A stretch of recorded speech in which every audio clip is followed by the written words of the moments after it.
Bonjour, je m'appelle Annabelle et je vous souhaite la bienvenue sur ma chaîne. Aujourd'hui, nous allons parler des résolutions 2023, précisément 5 points sur lesquels vous devez vous améliorer pour avoir une bonne année 2023. Si ça t'intéresse, reste connecté.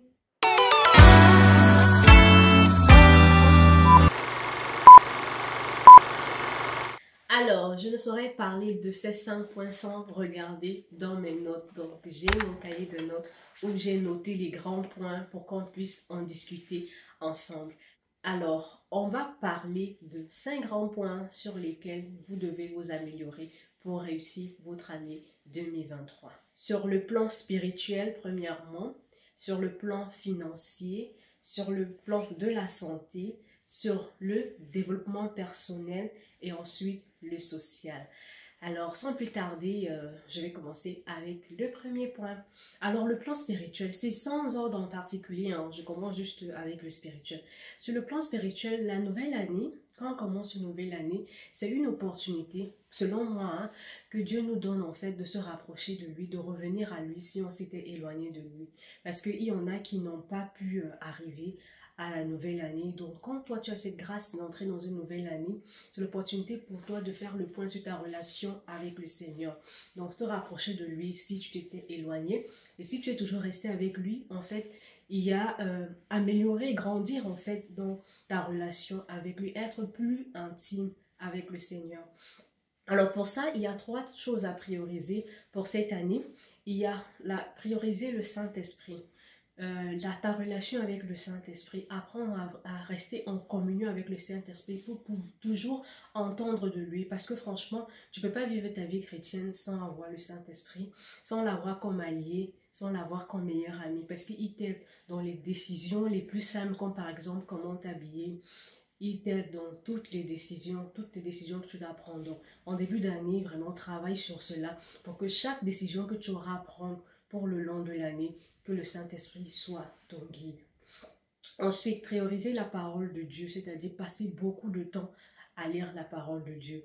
Il y a des applications comme YouVersion par exemple, sans faire de publicité, parce que c'est ce que j'utilise, qui te propose des plans de lecture biblique en fait. Et il y a des plans de lecture pour lire la Bible pendant 1 an. Donc en début d'année comme ça, c'est l'opportunité pour toi si tu l'as jamais fait, ou même si tu l'as déjà fait, de prendre ces plans de lecture pour pouvoir lire ta Bible pendant une année, de faire le tour de ta Bible pendant une année. Donc passer vraiment du temps dans la parole de Dieu. La parole de Dieu aussi, elle est faite pour nous instruire, pour nous éclairer, pour nous réprimander, pour nous corriger. Donc, c'est très important de lire la parole de Dieu. Et aussi, c'est très bien de connaître la parole de Dieu pour toi-même. Ça évite que les gens viennent te dire n'importe quoi parce que tu sauras en fait, puisque tu auras lu la parole de Dieu pour toi-même. Et justement, cette année, je ferai beaucoup d'études des personnages de la Bible, en fait, des personnages qui m'ont marqué. On va commencer par Job.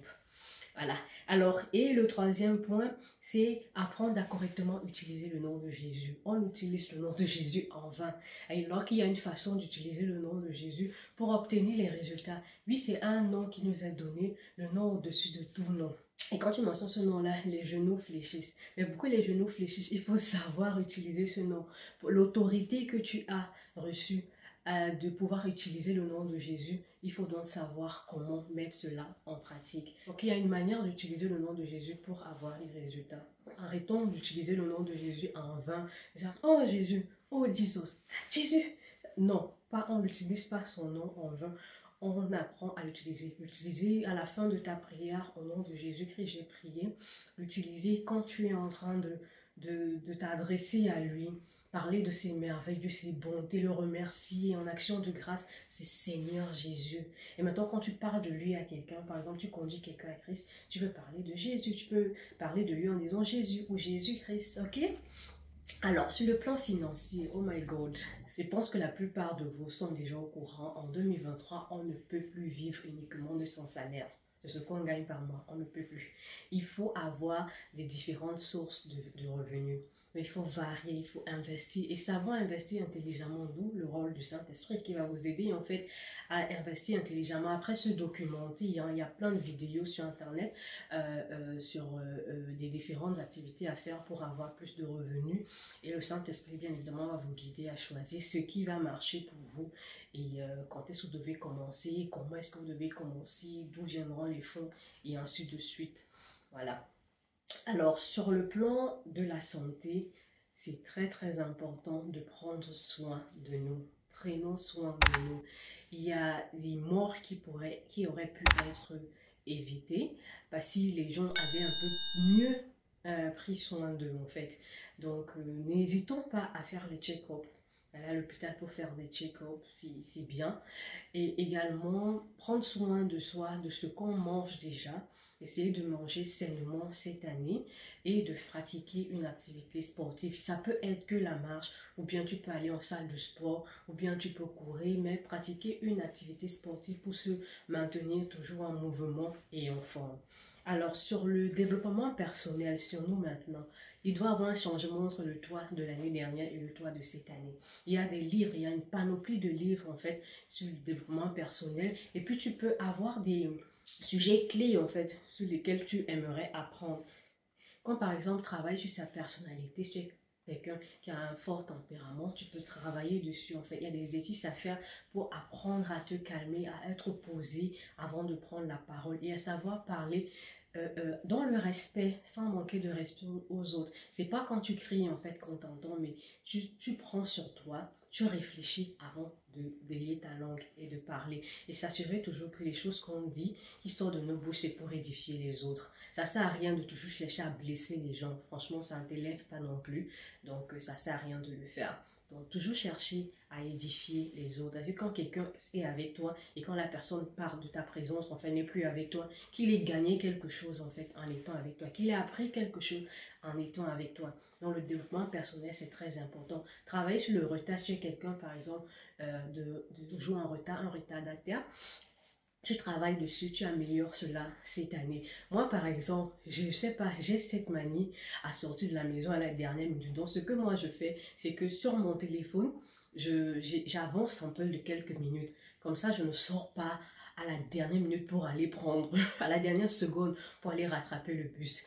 Je vais sortir. Et ce qui est là, c'est que je sais que mon truc est en avance, hein, mais parce que quand je regarde le temps, je dis, ah, le bus arrive dans 2 minutes. C'est où je sors pour aller. Bon, après, j'arrive là-bas, je me rends compte que ah non, c'est dans 5 minutes parce que j'avais un peu avancé quelques minutes. Mais ça m'aide parce que moi, je me connais. Sinon, je vais rater les bus tout le temps. Je vais rater mon train tout le temps.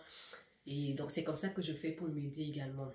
Et toujours sur le développement personnel, acquérir de nouvelles connaissances, on n'arrête jamais d'apprendre, on apprend tous les jours, franchement. Tu peux faire une formation, par exemple, moi, ce que je vais faire cette année, je vais apprendre à maquiller. Déjà me maquiller moi-même, pas le semblant aussi que vous voyez sur mon visage, mais me maquiller moi-même et également maquiller d'autres personnes. Ah oui, toutes les filles. Hein. Et je crois que je suis la dernière à ne pas savoir me maquiller. J'ai l'impression que tout le monde sait se maquiller, sauf moi. Même seulement les sourcils là, j'ai du mal à le faire. Franchement, mettre les faux cils, j'ai du mal. Je suis quel genre de fille? Donc ça, je vais travailler sur ça, je vais apprendre ça cette année. Également, les poses des perruques, les laces là. C'est les deux choses que j'ai envie d'apprendre cette année. Bon, peut-être aussi faire les ongles et tout, mais ça, mais franchement, ma priorité cette année, c'est me maquiller, savoir me maquiller et poser les wigs.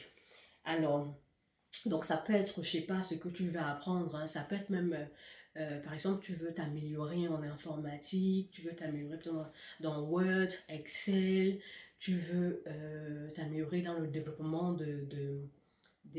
d'applications. En fait, il y a tellement de choses. Tu vas apprendre une nouvelle langue, pourquoi pas, tu vas apprendre une nouvelle langue.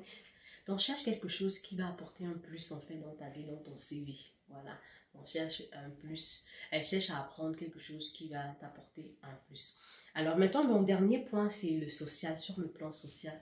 En anglais, on dit give back to society.